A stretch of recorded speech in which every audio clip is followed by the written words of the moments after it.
Hey, I'm doing a video on how I refresh my locks. These locks are very dry.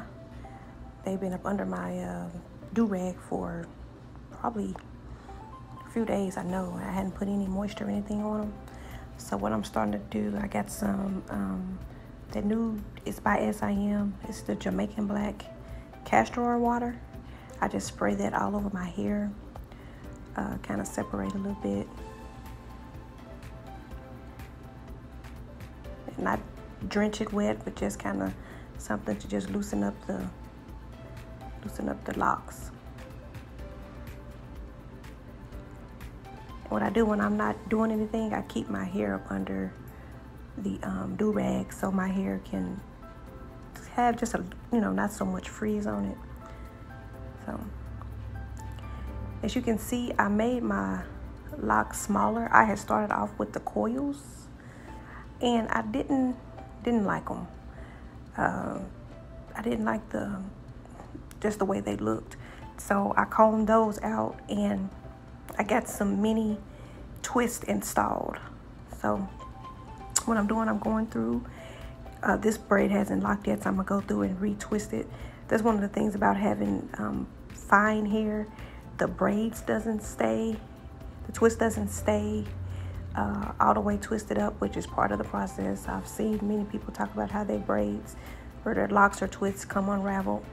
So, I'm just embracing that. Like I say, it hadn't locked, so it was easy to just go in and just twist that up.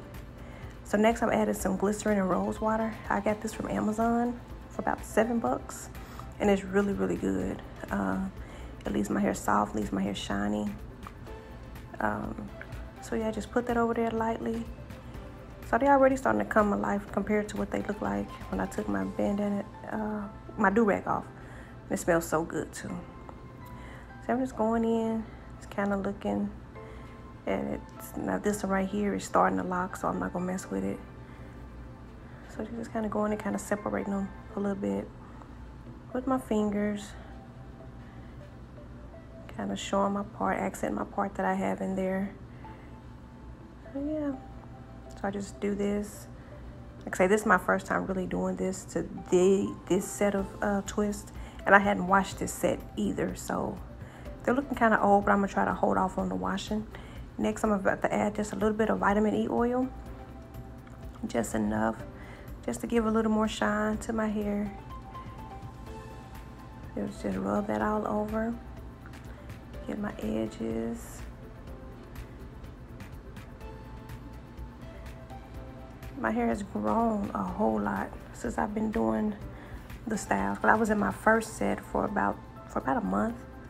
And like I said, I've been in this set for about a week now. So yeah, I'm liking this set so far. So yeah, just still going in, just separating them. Accenting the part, just trying to wake them up a little bit. See, I'm loving my journey thus far. I can't wait till they really, really start to lock. I've been researching and looking up different styles of people, that have the same type that I have. And theirs look so good when they begin to mature. So yeah, next I'm gonna take just a little gel just to put on my edges. Couldn't find my edge brush, so I'm just using an old toothbrush that was in the cabinet. Yeah, putting it on my edges. Just sticking that down. I'm not really good with that edge stuff. My daughter is. I'm not good with the edges, but yeah, just enough just to kind of give a little something in the front. Yeah. I ordered a needle to actually interlock my roots, but my hair is short for me to do it myself. I don't know if I'm gonna get it done by a loctician or I'm going to get my daughter or my sister to help me, because it's real simple. And either way, I'll probably do a video and show y'all how I do it. So yeah, starting to come to life, and I'm loving it. I've been wanting to lock my hair for a couple of years now. And I'm glad I went ahead and made the decision and went ahead and did it. Like I said, if it gets to the point that I don't like it or want something different, I can either comb them out or cut my hair off and start back over. I've been a loose natural. This year will make 10 years. Being a loose natural. I just always just kept my hair short. So yeah, I have been relaxer free for 10 years. See, I'm just going through the back, kind of separating them, and here's the reveal. So yeah, I love it.